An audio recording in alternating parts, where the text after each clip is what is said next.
Hola, ¿qué tal? ¿Cómo están todos? Espero que se encuentren muy bien. Pensaba ahora en los días previos a la Navidad, cuando hay muchas personas que están con sus bolsas de compras apuradas por llegar a la hora, con los regalos, eh, en el tránsito, los tacos, todas las cosas que se arman en Navidad. Y si ustedes se fijan, hay muchas personas que están conectadas directamente a sus celulares, como si estuvieran de alguna manera siguiendo un patrón, siguiendo una especie de esquema. Diría más bien como un punteo de instrucciones sobre lo que tienen que hacer, cómo lo tienen que hacer, cuándo tienen que comprar, etcétera, etcétera. De eso se trata justamente de lo que quiero hablar el día de hoy, que es como nos hemos limitado justamente a las experiencias que son más genuinas. Hoy día todo lo estamos haciendo online.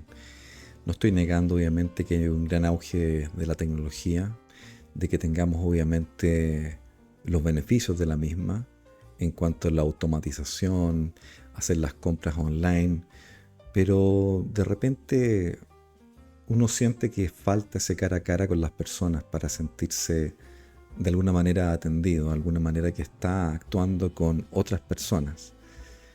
Pero esto justamente es algo que empezamos a pensar con el tiempo y ha estado increciendo en aumento. ¿Estamos teniendo experiencias reales, de verdad, genuinas?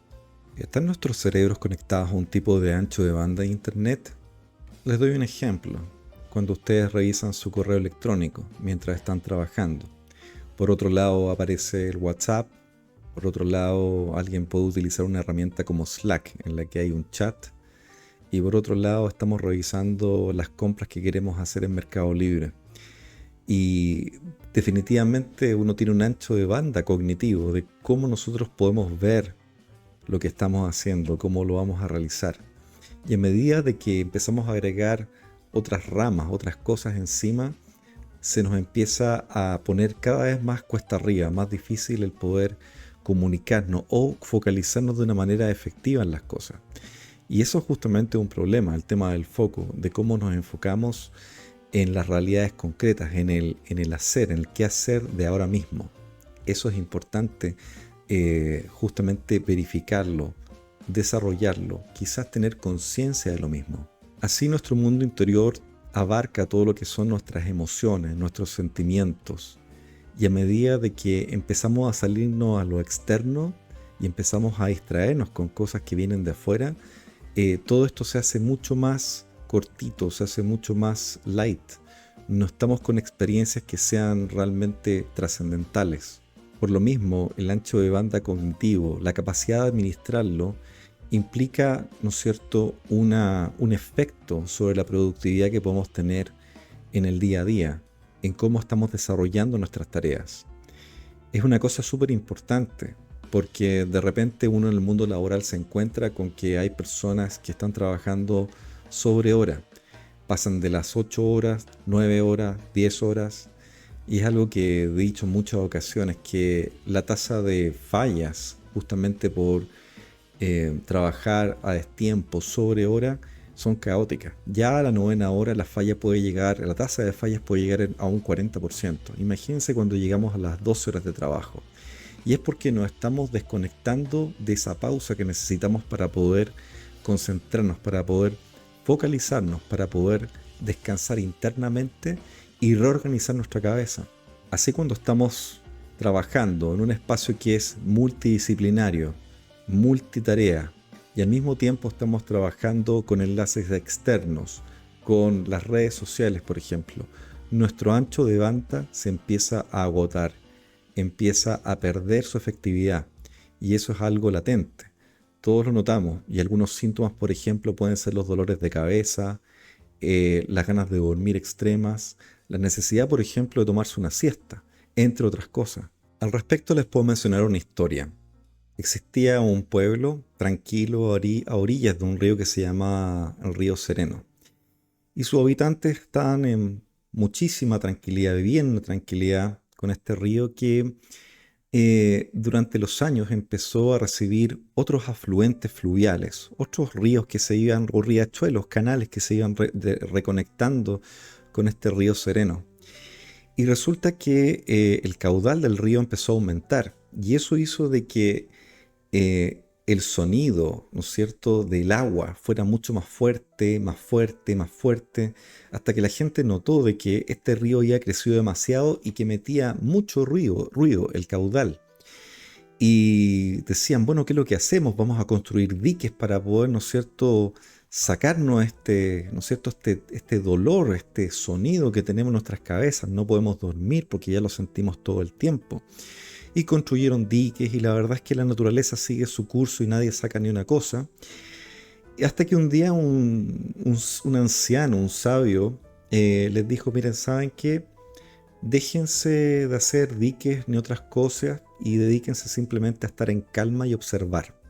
Quédense en silencio y aprendan a estar en silencio con el río. Y la gente efectivamente empezó a meditar mucho más. Entendió que había que hacer una pausa. Y la pausa es súper importante porque la pausa implica silencio, estar en tranquilidad con lo que uno hace.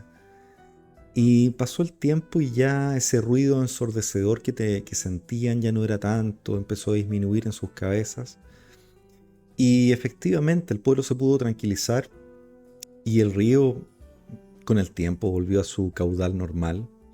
Pero sucedió que la gente no solamente mejoró su estilo de vida, sino que pudo añadir tranquilidad, mucha más de la que tenía, entendiendo de que el río puede cambiar, pero ellos, ¿no es cierto?, no empezaron a adaptarse, ¿ya?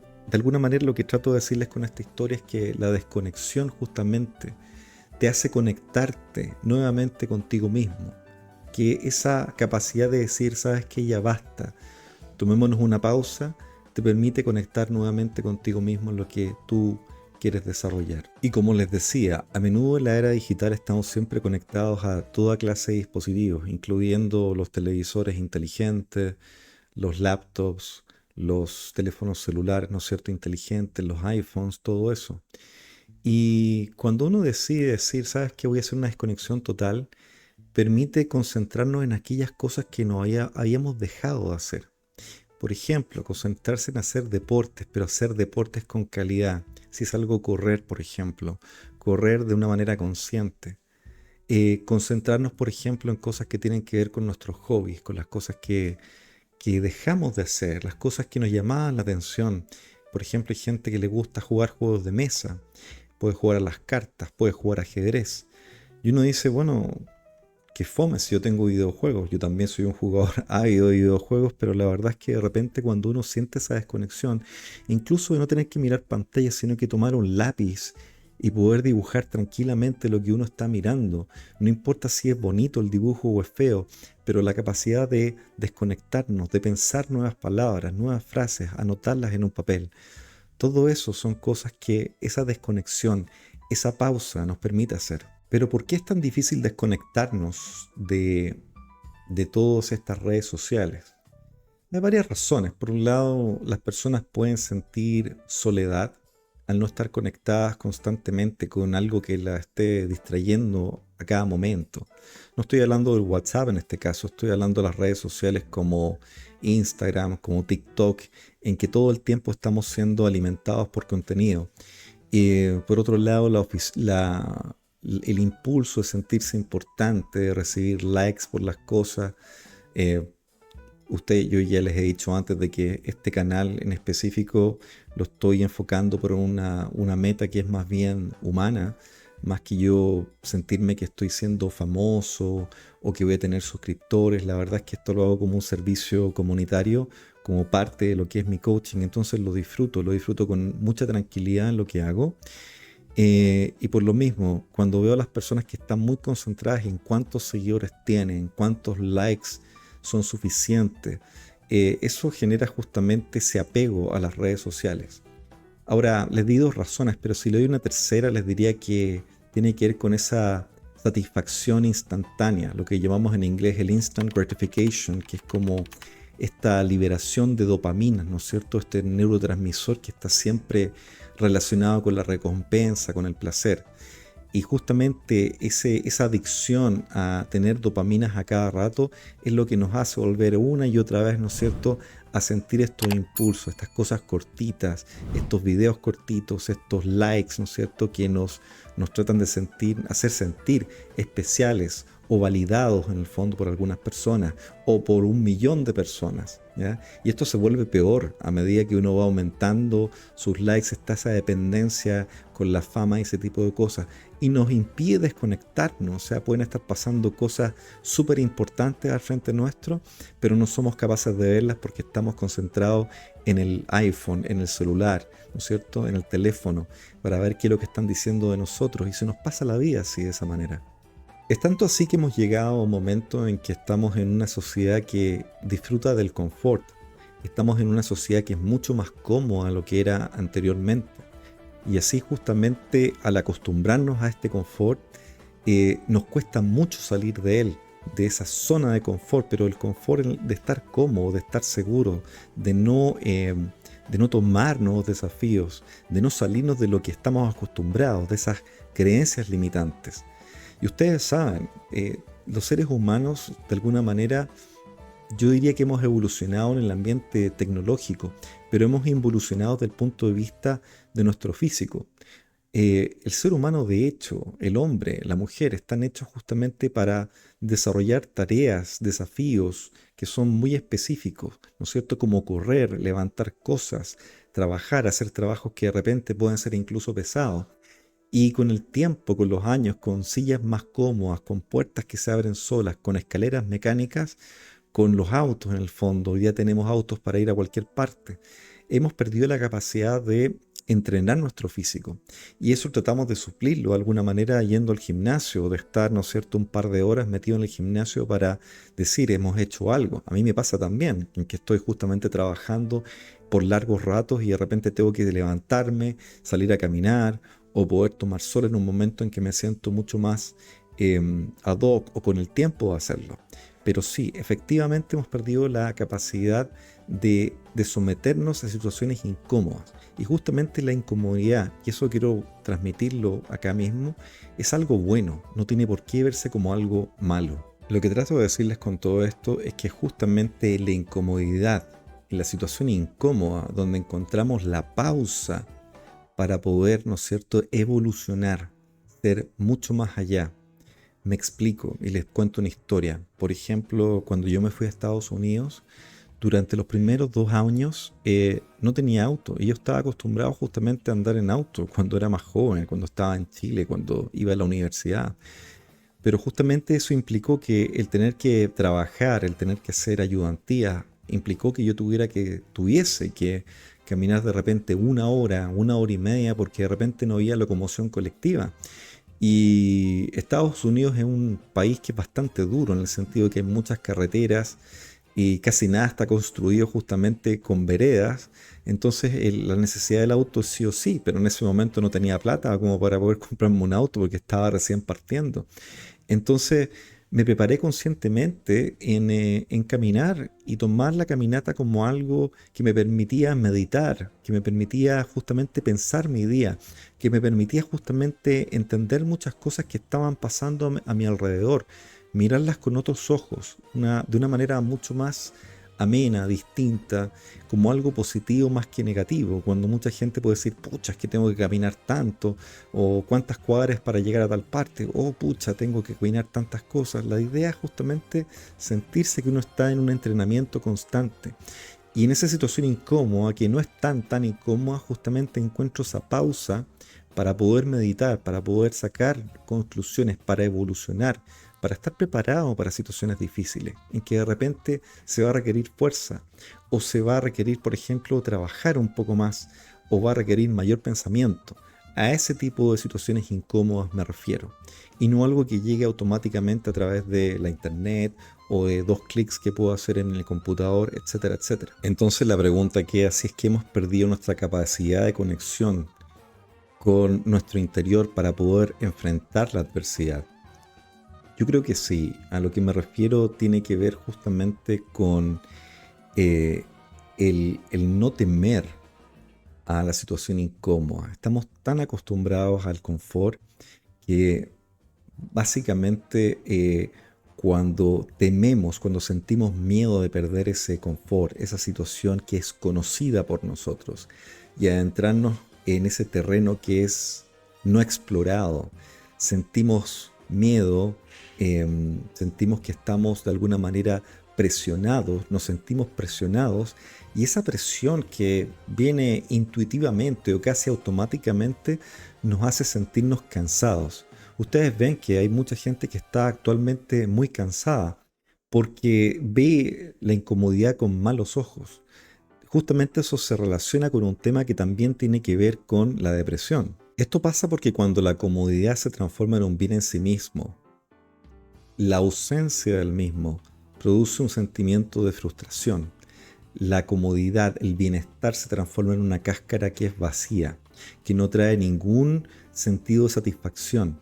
Podemos tener las mayores comodidades, podemos tener los mejores autos, podemos tener la mejor casa, la más cómoda de todas, pero aún así nos sentimos insatisfechos porque justamente no estamos trabajando en la casa de uno, lo que está al interior nuestro. ¿Se entiende? Así la incomodidad es algo que no todo el mundo puede superar. No es algo que todos, para lo que todos estemos preparados de alguna manera.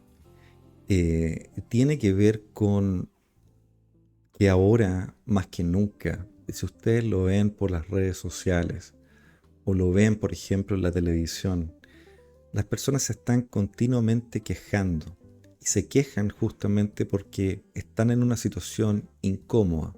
Observen a los políticos, observen a la gente que tiene que de repente ir a trabajar, las generaciones nuevas que de repente se quejan porque tienen que llegar a las 9 de la mañana y esas 9 de la mañana puede resultar sumamente incómodo. Eh, Justamente no todo el mundo es capaz de superarlo porque se quedan en la queja, cuando justamente la situación incómoda representa una oportunidad sumamente clara para poder mejorar, para poder entrenarse, para poder prepararse. Hay un libro que yo siempre recomiendo a las personas con las cuales he conversado, que son muchas, que se llama El arte sutil de que me importa un carajo. Yo sé que suena súper feo el título, pero está en Amazon, lo escribió un escritor que se llama Mark Manson. Y yo me quedé con algo que es muy, muy positivo, o diría que es bastante clarificador en lo que es la vida de uno. Recordando la frase, decía: la expectativa de una experiencia positiva es en sí misma una experiencia negativa. Y es porque estamos con esa expectativa del confort, de que siempre vamos a estar cómodos, de que nunca vamos a enfrentar una situación, ¿no es cierto?, que sea adversa. Y justamente esa expectativa, al no cumplirse porque la realidad entra muy rápidamente y es fiel a la realidad, nos enfrenta a esa incomodidad, queramos o no, es algo que va a pasar. Entonces, ¿qué es preferible? Aceptar justamente de que eso puede pasar y tomar la incomodidad como una oportunidad para poder entrenarse, para poder prepararse. Así el colegio no es algo fácil, la universidad no es algo fácil, el trabajo puede tener momentos que son sumamente cómodos, pero en algún momento vamos a salir de esa zona de confort. El emprendimiento tiene muchas cosas que son poco confortables, ¿no es cierto?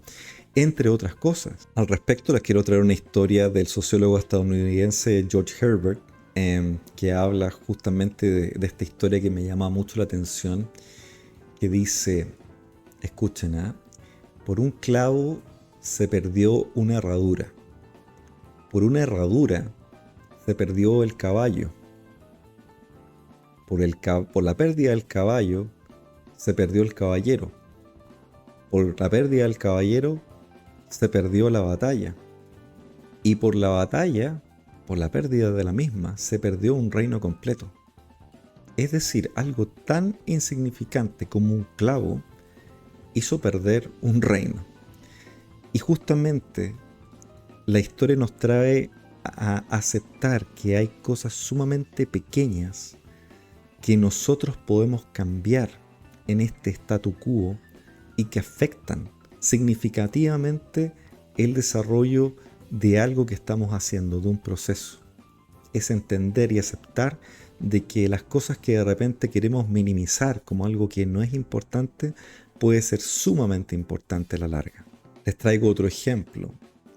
¿Ustedes se acuerdan del lanzamiento fallido del transbordador Challenger en 1986? Se perdieron 7 astronautas, 7 vidas. Y fue algo tremendo, fue muy fuerte mirarlo en la pantalla. Yo me acuerdo que era chico cuando vi esto que estaba ocurriendo, de haber tenido 10, 11 años cuando esto ocurrió. Y finalmente la investigación sacó la luz de que esto había sido una falla en lo que se llama una junta tórica. Son como anillos de goma básicamente que tienen que ver con el sistema de distribución de benzina, que afectó justamente uno de los tanques que se incendió y eso produjo la explosión en que primero se desintegrara el cohete completo con los 7 tripulantes, ¿ya? Y esto les demuestra cómo algo tan insignificante puede afectar tanto en un proyecto, en una meta que puede ser tan grande. Entonces se dan cuenta con esto de que ninguno de ustedes, ninguno de nosotros, ninguno de los que estamos acá presentes, somos insignificantes. Todos tenemos un grado importante de participación, un grado importante en esta historia. Por mucho que nos digan de que no somos importantes, tenemos algo importante por qué vivir, una misión que algunas veces es clara y en otros momentos para otros se nos devela con el tiempo, con los años.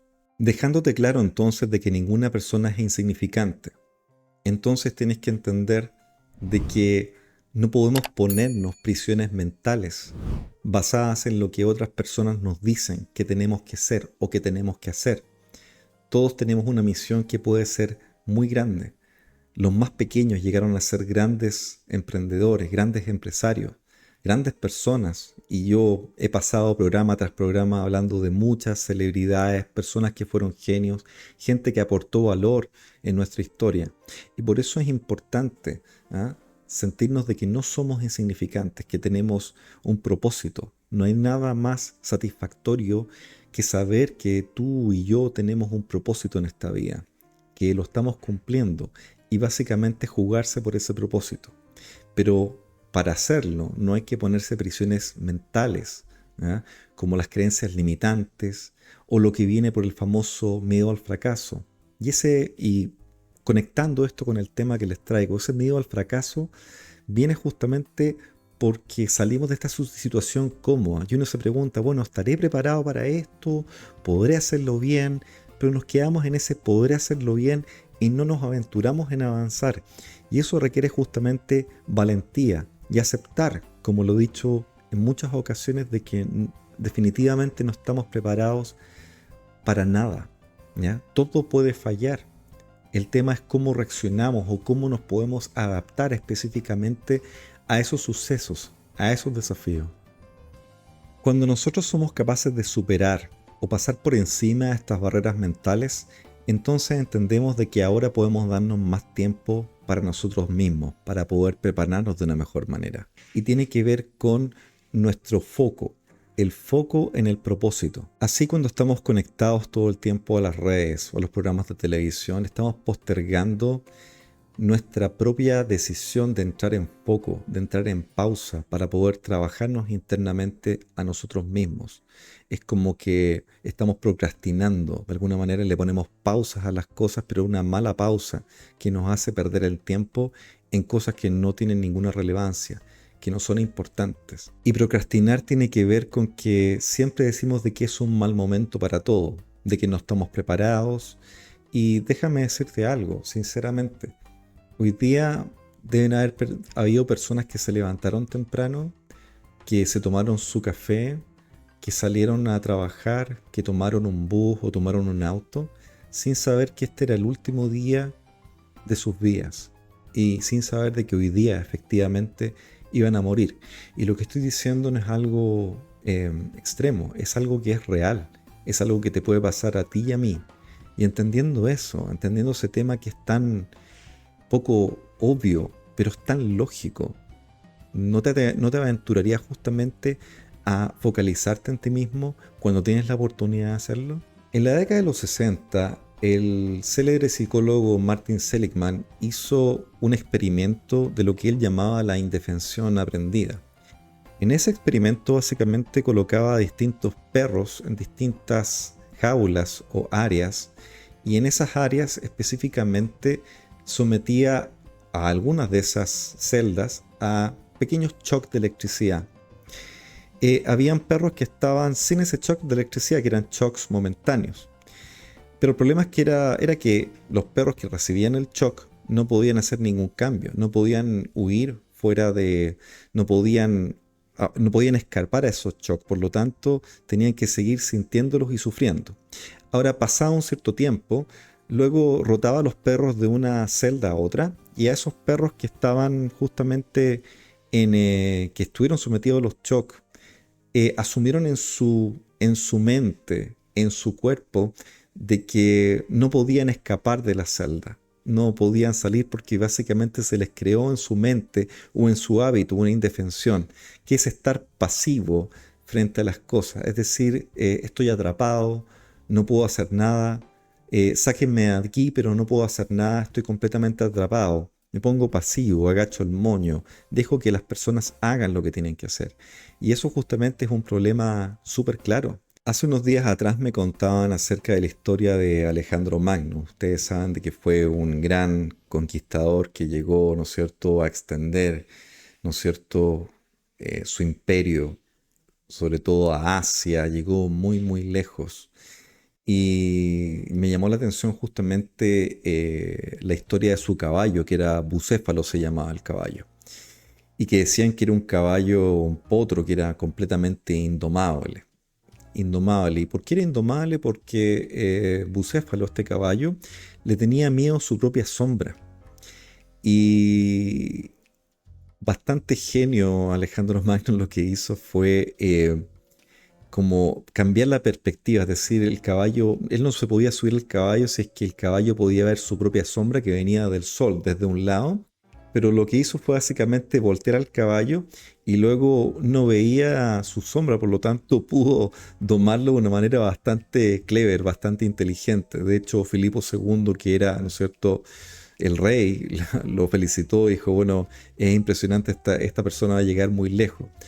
Y todo pasaba porque el problema era el mismo, ¿no es cierto? La sombra del caballo, pero tenía que ver con un cambio de perspectiva, ¿ya? El problema es exactamente el mismo, pero aquí lo que hay es un cambio de perspectiva de cómo estoy mirando, desde a dónde estoy mirando el problema para poder solucionarlo. Otro gran ejemplo de la lucha contra la adversidad tiene que ver con la metamorfosis.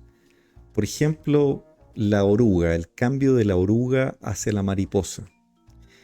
La oruga se alimenta por un buen tiempo y empieza a generar primero a cubrirse con distintas capas. Algunas se cubren con hojas, ¿no es cierto? Se mueven, se arrastran, hasta que en cierto momento se petrifican y se detienen para hacer una reacción interna en su DNA, ¿no es cierto?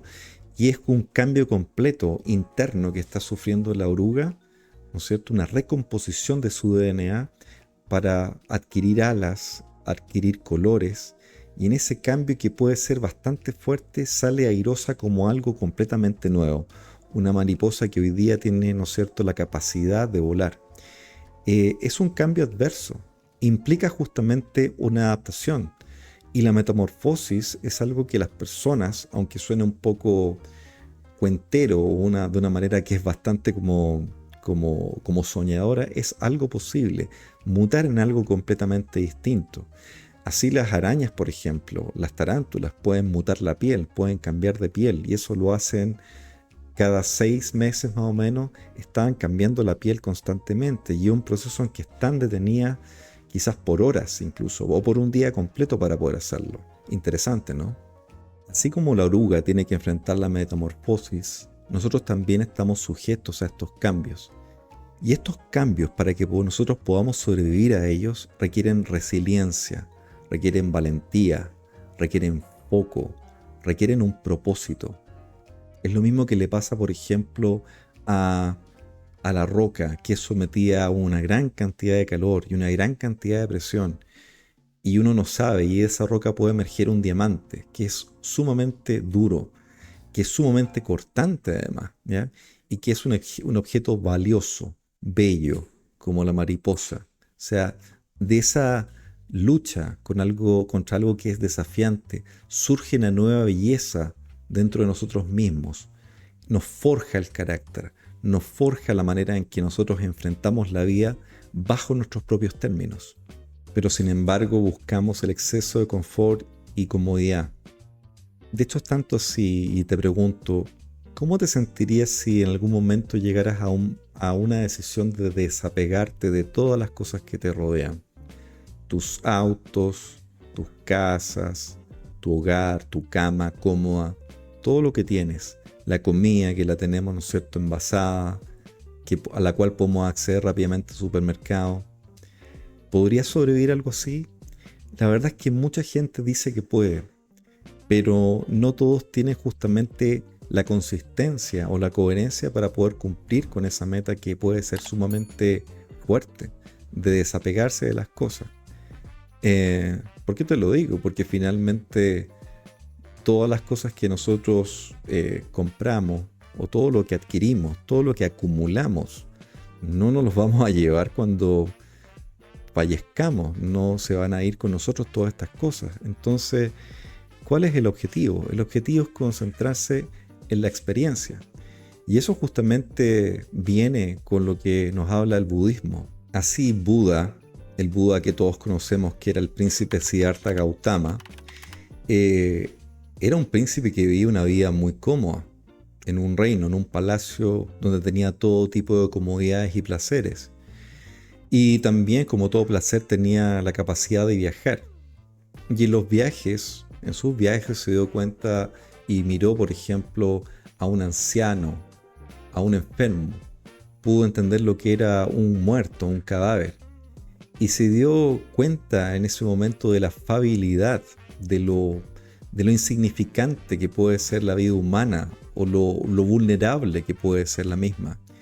Y en ese momento tomó la decisión de irse, ¿no es cierto?, de toda esta tutela que tenía de este mundo irreal en el cual estaba viviendo, para adentrarse en el bosque y transformarse o declararse como un Buda, ¿no es cierto?, como un ser iluminado bajo este árbol de Bodhi, que es un lugar muy, muy importante, ¿no es cierto?, en la India, que marca ese punto en el cual una persona toma esta decisión de salir de esa zona de confort y adentrarse y luchar con un propósito de lo que debe ser.